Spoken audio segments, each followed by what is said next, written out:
नमस्कार प्यारे बच्चों, आज हम क्लास 9th का लेसन नंबर 3 नात्सीवाद और हिटलर का उदय का भाग 2 करेंगे। पिछले में हमने देखा कि पहले विश्व युद्ध के बाद जब जर्मनी के अंदर वाइमर गणराज्य की स्थापना होती है तो जर्मनी को किन किन समस्याओं से गुजरना पड़ता है और पहले विश्व युद्ध में जिस अपमान का बदला लिया गया जर्मनी से वो आगे चलकर क्या रूप धारण करता है। आज के भाग में हम हिटलर को देखेंगे, हिटलर का कैसे उदय होता है और कैसे वो जर्मनी का भाग्य विधाता बन जाता है। तो आइए देखते हैं हिटलर का उदय पार्ट 2। राजनीति और समाज में गहराते जा रहे संकट ने हिटलर को सत्ता तक पहुंचने का जो रास्ता था वो साफ कर दिया। ऑस्ट्रिया, जर्मनी के पास ये कंट्री है ऑस्ट्रिया, जहाँ पर उस हिटलर का जन्म 1889 में हुआ और उसकी युवावस्था बेहद गरीबी में गुजरती है। रोजी रोटी का कोई जरिया ना होने की वजह से वो पहले विश्व युद्ध की शुरुआत में अपना नाम फौजी भर्ती में लिखवा देता है। भर्ती के बाद उसने अग्रिम मोर्चे पर संदेशवाहक का काम किया, कारपोरल बना। उसके बाद बहादुरी के लिए उसे कुछ तमगे भी दिए गए। जर्मन सेना की पराजय ने उसे हिलाकर रख दिया, लेकिन वर्साई की संधि ने तो उसे आग बबूला ही कर दिया, क्योंकि वर्साई की संधि में ही जर्मनी के ऊपर दुनिया भर की शर्तें जो थी थोप दी गई थी। 1919 में जब बहुत सारी पार्टियां जो थी जर्मनी के अंदर जन्म ले रही थी, तभी एक जर्मन वर्क्स पार्टी का वो छोटा सा सदस्य बन जाता है। धीरे धीरे पूरे संगठन पर नियंत्रण कायम कर लेता है और उसका नाम बदल देता है नेशनल सोशलिस्ट पार्टी, जो आगे चलकर नात्सी पार्टी या नात्सी यूनियन के नाम से जानी जाती है। 1923 में हिटलर ने बवेरिया पर कब्जा कर लिया और बर्लिन पर चढ़ाई करके सत्ता को काबिज करने की योजना बनाई, परंतु वहां पर वो सफल नहीं हुआ। उस पर देशद्रोह का मुकदमा चला। कुछ समय बाद उसे रिहा कर दिया गया। उसके बाद नात्सी राजनीतिक खेमा 1930 के दशक में शुरुआती सालों तक जनता को बड़े पैमाने पर अपनी ओर आकर्षित नहीं कर पाया कि वो कुछ खास करना चाहते हैं। लेकिन जब महामंदी आती है, चारों तरफ बेरोजगारी फैलती है, बैंक दिवालिया हो जाते हैं, मजदूर बेरोजगार हो जाते हैं, तब नात्सी पार्टी के लोगों ने एक ऐसा माहौल रचा, मतलब एक ऐसा प्रोपेगेंडा का सहारा लिया, प्रचार का सहारा लिया कि लोगों को अब नात्सियों में अपना भविष्य दिखना लगा। 1929 में नात्सी पार्टी को जर्मन संसद को क्या बोलते हैं, राइक्सटाग के एक हुए सर्वे में या चुनावों में महज 2.6% वोट मिले। परंतु 1932 के आते आते ये पार्टी जो थी देश की सबसे बड़ी पार्टी बन चुकी थी और इन्हें 37% वोट जो थे मिले। हिटलर जबरदस्त वक्ता था, जोश और उसके शब्द जो थे लोगों को हिलाकर रख देते थे। अपने भाषणों में एक शक्तिशाली राष्ट्र की स्थापना, वर्साई की संधि में हुई नाइंसाफी और प्रतिशोध की जब वो बात करता था तो लोगों को लगता था कि नहीं, वे सब जो हैं हिटलर के साथ खड़े होने चाहिए और हिटलर ही उनका नेता होना चाहिए।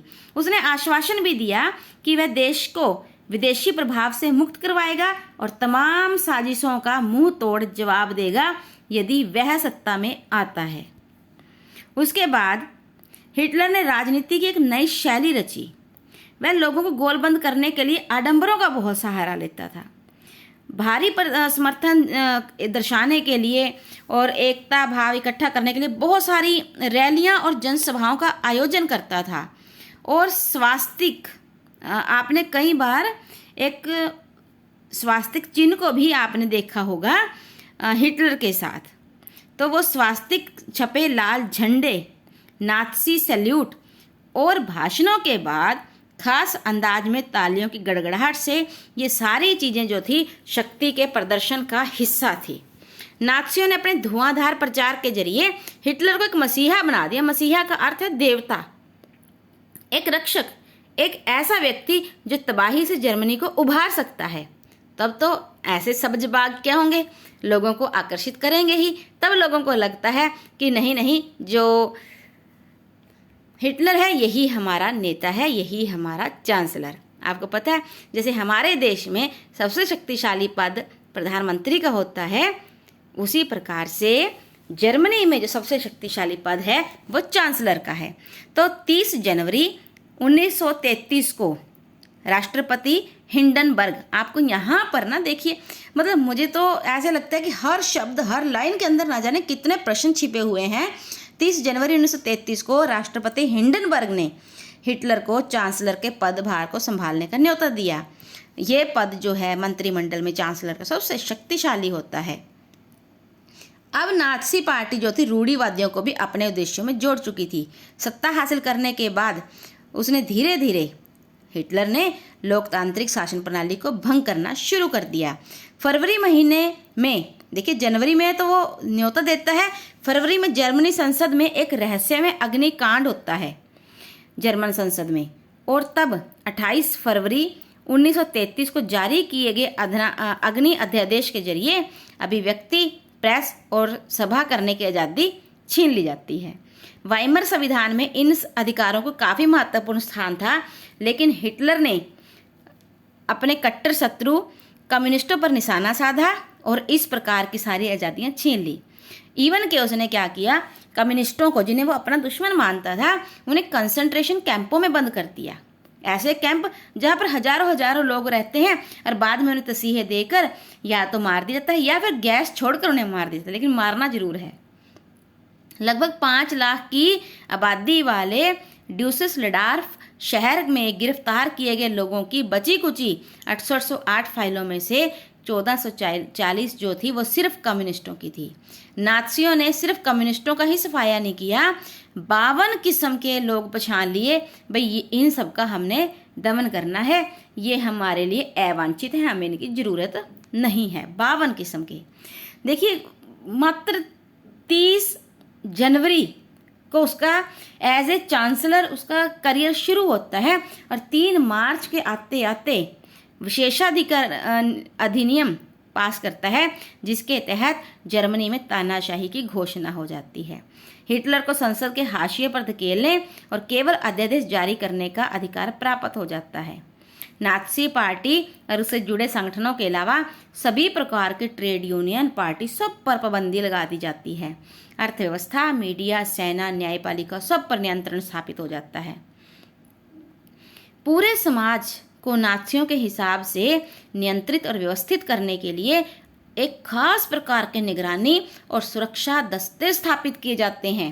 पहले से मौजूद हरी वर्दी वाले पुलिस वाले और स्टॉर्म ट्रूप्स के अलावा गेस्टापो, ये बहुत इंपॉर्टेंट है, एग्जाम में आता है। गेस्टापो गुप्तचर पुलिस, एसएस अपराध नियंत्रण पुलिस और सुरक्षा सेवा, ऐसे 3 और गठित कर देता है, जो व्यक्ति के घरों में खिड़कियों से भी झांक जाते थे कि अंदर क्या बातचीत चल रही है। तो नाज़ी जो राज्य था, अब जो जर्मनी था वो नाज़ी राज्य में बदल चुका था, खूंखार आपराधिक छवि वाला बन चुका था। गेस्टापो के यंत्रणा ग्रहणों में किसी को भी बंद किया जा सकता है। मतलब गेस्टापो एक ऐसी पुलिस संगठन था, गुप्तचर संगठन था, जो किसी भी व्यक्ति को अपना यंत्रणा गृहों में बंद कर सकता था। देखिए यहाँ पर कंसंट्रेशन कैंप, किसी को भी कानूनी प्रक्रिया के बिना बंद रखो और उसके चारों तरफ कंटीले और करंट वाली तारें थी ताकि कोई भाग भी ना सके। ये नए दस्ते जो थे, स्पेशली गेस्टापो, ये लोगों को किसी को भी शक के आधार पर यातना गृह में भेज सकते थे, किसी को भी बिना कानूनी कार्रवाई के देश से निकाल सकते थे, गिरफ्तार कर सकते थे। मतलब पूरे निरंकुशता के रूप में इन्हें अधिकार जो थे वो दिए गए थे। उसके बाद है पुनर्निर्माण। अच्छे कार्य जर्मनी के लिए क्या किया? हिटलर ने अर्थव्यवस्था को पटरी पर लाने के लिए एक अर्थशास्त्री हयाल साख्त, ये बहुत इंपॉर्टेंट नाम है। एक देखिए हमें अक्सर कंपटीशन में ऐसा लगता है कि पता नहीं कहाँ से क्वेश्चन आ जाते हैं, लेकिन नहीं। और हमारा उद्देश्य है कि हम प्रत्येक अक्षर जहाँ से भी क्वेश्चन को निकालने की कोशिश हो सकती है निकाल लें। एक पूरी अर्थव्यवस्था को पटरी पर लाने के लिए अर्थशास्त्री हयाल साख्त को जिम्मेवारी सौंपी गई, भाई कैसे बताओ कि हमारे जर्मनी की अर्थव्यवस्था अच्छी हो सकती है। तो उन्होंने जो भी आइडियाज़ सामने रखे उनमें से 100% उत्पादन, कुछ भी ऐसे प्रोग्राम किए जाएं कि 100% उत्पादन हो, 100% रोजगार हो। मशहूर जर्मन सुपर हाईवे और जनता की कार फैक्स वैगन, जो कार थी उस समय स्पेशल, ये दोनों जो हैं ये हिटलर की ही देन मानी जाती हैं। विदेश नीति के मोर्चे पर भी हिटलर की फौरन कामयाबी मिली। सबसे पहले वो क्या करता है, 1933 में जो लीग ऑफ नेशंस थी उससे पल्ला झाड़ लिया। देखिए अभी तो 1933 ही चल रहा है, लेकिन काम देखिए कितने जोर शोर से हैं। लीग ऑफ नेशंस एक ऐसी संस्था थी कि दोबारा विश्व युद्ध ना हो, इसलिए इसका निर्माण किया गया था, लेकिन वो अपने रिश्ते से तोड़ देता है। 1936 में राइनलैंड पर कब्जा कर लिया। उसके बाद एक जन साम्राज्य और एक नेता के नारे की आड़ में 1938 में ऑस्ट्रिया को भी जर्मनी में मिला लिया, जहां पर उसका जन्म हुआ था। उसके बाद चेकोस्लोवाकिया पर कब्जा कर लिया, जर्मन भाषी स्टूडेंट लैंड पर कब्जा कर लिया, फिर पूरे चेकोस्लोवाकिया को हड़प लिया। इस दौरान उसने इंग्लैंड ने भी उसका साथ दिया, क्योंकि इंग्लैंड को भी लगता था कि वर्साई की संधि में जर्मनी के साथ नाइंसाफ़ी हुई है। धीरे धीरे इन कामयाबियों से लोगों को लगने लगा कि अब देश की नियति, उसकी किस्मत पलटने वाली है। लेकिन हिटलर यहीं नहीं रुका। हालांकि ह्यालमार शाक्त ने हिटलर को सलाह दी कि वो सेना पर ज़्यादा खर्चा ना करे, इससे देश का जो आर्थिक स्थिति है वो अच्छी नहीं होगी। लेकिन जो हिटलर था वो ये कहाँ मानने वाला था, वो तो सैनिक शक्ति को ही बढ़ाना चाहता था। इसके लिए उसने शाक्त को ही उसके पद से हटा दिया और उसने जान गया कि अगर देश को आर्थिक संकट से निकालना है तो युद्ध करना होगा, क्योंकि युद्ध के जरिए वो संसाधन इकट्ठे कर सकता है। इस लक्ष्य को ध्यान में रखते हुए ही 1939 में उसने पोलैंड पर आक्रमण कर दिया। अब फ्रांस और इंग्लैंड दोनों के साथ भी उसका युद्ध शुरू हो गया। तो सितंबर 1940 में जर्मनी ने इटली और जापान के साथ एक संधि तय कर ली, त्रिपक्षीय, जिसे हम धुरी शक्तियां कहते हैं। इस संधि में अंतर्राष्ट्रीय समुदाय में हिटलर का दावा और मजबूत हो गया। यूरोप के ज़्यादातर देशों में नात्सी जर्मनी का समर्थन करने वाली कठपुतली सरकारें बिठा दी गई, जो नात्सीवाद को जायज़ मानती थी। 1940 के अंत में हिटलर अपनी ताकत के शिखर पर था। अब हिटलर ने अपना सारा ध्यान पूर्वी यूरोप को जीतने के दीर्घकालिक सपने पर केंद्रित कर दिया। यह जर्मन जनता के लिए संसाधन और रहने की जगह इंतजाम करना चाहता था। जून 1941 को उसने अपने सोवियत संघ पर हमला कर दिया। यह हिटलर की एक ऐतिहासिक बेवकूफ़ी थी, बस यही गड़बड़ हो गई। उसने क्या किया, उसने उठाकर सोवियत संघ पर हमला कर दिया। इस आक्रमण से जर्मन पश्चिमी मोर्चा जो था ब्रिटिश वायु सैनिकों के बमबारी की चपेट में आ गया, जबकि पूर्वी मोर्चे पर सोवियत सेनाएं जो थी वो जर्मनी को लगातार नाकों चने चबवा रही थी, मतलब उन्हें हरा रही थी। सोवियत लाल सेना ने स्टालिनग्राद जगह का नाम है सोवियत रूस में पीछे हटते जर्मन सिपाहियों को आखिर तक पीछा किया और बर्लिन तक पहुंच गई। और यहीं पर आकर जो है थोड़ा जर्मनी को झटका लगा। अमेरिका इस युद्ध में फंसना नहीं चाहता था, क्योंकि वो पहले ही बहुत आर्थिक दबाव से गुजर रहा था। लेकिन इस लंबे समय तक युद्ध से दूर तो नहीं रह सकता था। जब जापान अपनी ताकत फैलाता जा रहा था और वो आगे आगे बढ़ रहा था, फ्रेंच इंडो चाइना पर कब्जा कर लिया था, इवन कि उसने अमेरिकी नौसैनिक ठिकानों पर हमले करने की योजना बना ली, तब मजबूर होकर अमेरिकी ठिकानों को बमबारी का जब निशाना बनाया गया, तब अमेरिका को इस दूसरे विश्व युद्ध में कूदना पड़ा। यह युद्ध मई 1945 में हिटलर की पराजय और जापान में हिरोशिमा शहर पर और नागासाकी शहर पर परमाणु बम गिराने के साथ खत्म हुआ। दूसरे विश्व युद्ध में इस संक्षिप्त ब्यौरे के बाद हम एक बार फिर देखते हैं कि हेलमुट ने ऐसा या उसके पिता ने ऐसा क्या कर दिया था कि उसके पिता को आत्महत्या करनी पड़ी। हमारा तीसरा पॉइंट शुरू होता है नात्सियों का विश्व दृष्टिकोण। वो लोगों के बारे में क्या सोचते थे। जो नात्सी विचारधारा है हिटलर के विश्व दृष्टिकोण की पर्यायवाची थी। मतलब वो कहता था कि समाज में सभी बराबर है ही नहीं। हिटलर का ये मानना था कि समाज में सभी बराबर नहीं है, कोई बेहतर है तो कोई उससे कम है। उसके नज़रिए में ब्लांड का अर्थ होता है जिसकी आंखें नीली हों और जिसके बाल भूरे हों। नीली आंखों वाले ब्लांड और नार्डिक जर्मन आर्य, मतलब आर्य लोगों में जो स्पेशल एक कैटेगरी है नार्डिक जर्मन की, वो सबसे ऊपर हैं, यहूदी सबसे नीचे हैं, और इनके बीच में भी उन्होंने बहुत सारी जातियों को अलग अलग पायदान पे रखा। यहूदियों को नस्ल विरोधी यानी आर्यों का कट्टर दुश्मन माना गया। बाकी तमाम समाज को उनके रंग रूप के हिसाब से जर्मन आर्यों और यहूदियों के बीच में रखा गया। हिटलर की नस्ली सोच जो थी वो चार्ल्स डार्विन और हर्बर्ट स्पेंसर के आधार थी। डार्विन ने जो अपना सिद्धांत दिया था वो प्राकृतिक वैज्ञानिक थे और विकास और प्राकृतिक चयन के आधार पर दिया था, पौधे और पशुओं के बारे में दिया था। लेकिन हिटलर ने क्या किया, उसे भी अपने ऊपर ले लिया। हर्बर्ट स्पेंसर ने अतिजीविता का सिद्धांत दिया। बहुत इंपॉर्टेंट है ये, अतिजीविता का सिद्धांत किसने दिया? हर्बर्ट स्पेंसर ने। हर्बर्ट स्पेंसर ने कहा कि जो सबसे योग्य है वो बचेगा, वो जिंदा रहेगा, क्योंकि वो वातावरण के अनुसार खुद को ढाल लेगा। उसने ये बात प्रकृति के संबंध में कही, लेकिन हिटलर ने उसे भी इंसानों के ऊपर ले ली और कह दिया कि जिसकी नस्ल सबसे अच्छी होगी वो तो जिंदा रहेगा, बाकी सब नस्ल के लोग जो हैं वो मार दिए जाएंगे। मतलब कौन सी थ्योरी कहाँ पर फिट कर दी? आर्य नस्ल सर्वश्रेष्ठ है, उसे अपनी शुद्धता बनाए रखनी है, ताकत हासिल करनी है और दुनिया पर वर्चस्व कायम करना है। हिटलर की विचारधारा का दूसरा पहलू जो था वो था लेबेंसत्राउम या जीवन प्रधि, जिसके अनुसार लोगों को बसाने के लिए ज़्यादा से ज़्यादा इलाके पर कब्जा कर लेना चाहिए। इससे मातृदेश का क्षेत्रफल बढ़ेगा और नए इलाकों में जाकर बसने में आसानी भी महसूस होगी।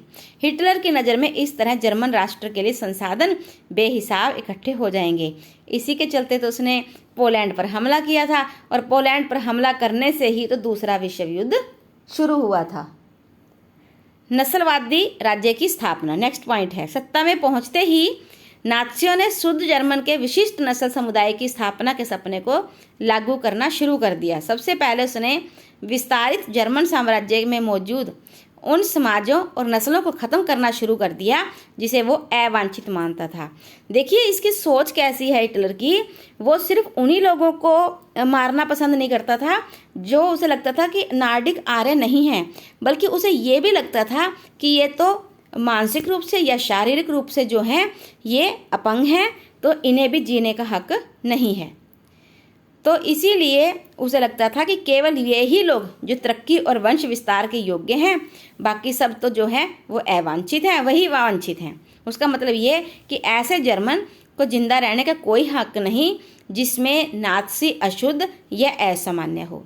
यूथनेजिया का अर्थ होता है दया मृत्यु, जिसमें क्या था, एक कार्यक्रम था जिसके तहत बाकी नात्सी अफसरों के साथ साथ हेलमुट के पिता ने भी ऐसे बहुत से लोगों को मौत के घाट उतार दिया जो मानसिक या शारीरिक रूप से अयोग्य थे। केवल यहूदी ही नहीं बल्कि जिन्हें अवांछितों की श्रेणी में रखा गया, जो किसी भी नस्ल का क्यों ना हो, वो नियति के लिए अभिशप्त है। और जर्मनी में जिप्सी, एश्वेत, जिनकी पहले ही नागरिकता छीन ली गई थी, उन्हें भी मार दिया गया। रूसी और पोलिश मूल के लोगों को भी कमतर माना गया, इसीलिए उनकी ज़मीनों पर, उनकी जगह पर कब्जा कर लिया गया और उन्हें भी काम पर, गुलामों की तरह काम पर झोंक दिया गया। उन्हें इंसानी बर्ताव के लायक नहीं माना गया और बेहिसाब काम के बोझ और भूख के कारण वे लोग मर गए। अब बात आती है यहूदियों की। हिटलर और नात्सी पार्टी का ये मानना था कि ये हमारे प्राकृतिक दुश्मन हैं। क्यों है कि एक परंपरा के अनुसार यहूदियों ने ही ईसा मसीह को मारा था, इसीलिए ये सूदखोर हैं। सूदखोर मतलब बहुत ज़्यादा ब्याज लेने वाले हैं, हत्यारे हैं, इसलिए इन्हें जीने का कोई हक नहीं, इन्हें मार देना चाहिए। ये बाकी समाज से अलग बस्तियों में रहते थे। ऐसी बस्तियां जो बिल्कुल अलग थी उन्हें घेटो या दड़बा कहा जाता था। नस्ल संहार के जरिए ईसाई बार बार इनका सफाया करते थे और जब तब कहीं भी संगठित हिंसा होती थी तो इन्हें उनकी बस्तियों में खदेड़ दिया जाता था और फिर इन्हें मार दिया जाता था। अच्छा, अगर ये जो यहूदी थे ये भी सोचें कि हम अपना धर्म बदल लेते हैं, हम भी नार्डिक आर्य बन जाते हैं, तो हिटलर ने इन्हें ऐसी भी इजाज़त नहीं दे रखी थी कि ये अपना धर्म परिवर्तन कर सकें।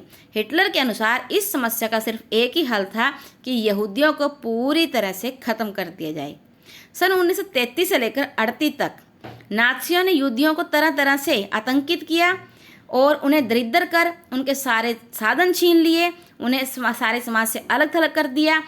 यहूदी देश छोड़कर जाने लगे। 1939 से 45 के बीच यहूदियों को खास इलाके में इकट्ठा करके फिर गैस चैम्बरों में ले जाकर मार देने की रणनीति भी अपनाई। उसके बाद है नस्ली कल्पनालोक या यूटापिया। युद्ध के साय में नात्सी जो थे लगातार कातिलाना या नस्लवादी कल्पनालोक या आदर्श विश्व के निर्माण में लग गए, जनसंहार करते चले गए। युद्ध एक ही सिक्के के दो पहलू बन गए। पराजित पोलैंड को पूरी तरह से तहस नहस कर दिया गया और उसका बाकी हिस्सा जो था, ज़्यादातर हिस्सा जर्मनी में मिला लिया। लोग अपने घर बार, माल, असबाब सब छोड़कर भागने के लिए मजबूर हो गए और वहाँ पर जर्मन लोगों को ले जाकर बसाया गया। इसके बाद पोलैंड वासियों को मवेशियों की तरह वहाँ से खदेड़कर दूसरे हिस्से में पहुँचा दिया गया। जर्मन साम्राज्य में मौजूद तमाम अवांछित तत्वों को जनरल गवर्नमेंट नामक इसी इलाके में लाकर रखा गया और बड़े पैमाने पर मौत के घाट उतार दिया गया। पोलैंड में कुछ लोग या कुछ बच्चे जो नाज़ी पार्टी को ऐसा लगा कि ये नार्डिक आर्य हो सकते हैं, उनके माँ बाप से छीन लिए गए। फिर उनको नस्ल विशेषज्ञों के पास भेजा गया और उनकी जांच करवाई कि अगर ये नार्डिक आर्य हैं तो इन्हें जर्मन परिवारों में पाला जाएगा, अन्यथा इनको अनाथ आश्रम में डाल दिया जाए जहाँ पर ये जो है दुख सहते सहते मर जाएं। इस प्रकार से जो हिटलर की थ्योरी है कि सिर्फ एक ही नस्ल जो है, वो भी हिटलर की नस्ल के लोग ही यहाँ पर बचने चाहिए, वो भी स्वस्थ होने चाहिए, शारीरिक और मानसिक रूप से अयोग्य नहीं हो जाने चाहिए, ये पूरे समाज को और विश्व बंधुत्व को एक बहुत गहरा आघात पहुँचाता था। ये ट्रेन देखिए, ये ट्रेन जो है एक मालवाहक गाड़ी है जिसमें यहूदियों को भरकर गैस चैम्बरों तक ले जाया जाता था, जहां उन्हें एक हजारों की तादाद में ठूंसकर उसके बाद जहरीली गैस छोड़ दी जाती थी ताकि वे सारे वहां इकट्ठे मर सकें। अगले भाग में, अगली वीडियो के अंदर हम अगला भाग पढ़ेंगे जो कि बहुत इम्पोर्टेंट है और किस प्रकार महिलाओं के साथ व्यवहार किया गया और किस प्रकार से जो दूसरे समुदायों की, दूसरे नस्ल के महिलाएं, बच्चे थे और स्कूलों में इवन के छात्र और शिक्षकों के साथ कैसा व्यवहार किया उसके बारे में जानेंगे। तो यहीं पर हम अपनी वीडियो को समाप्त करते हैं। Thank you so much. Have a nice day.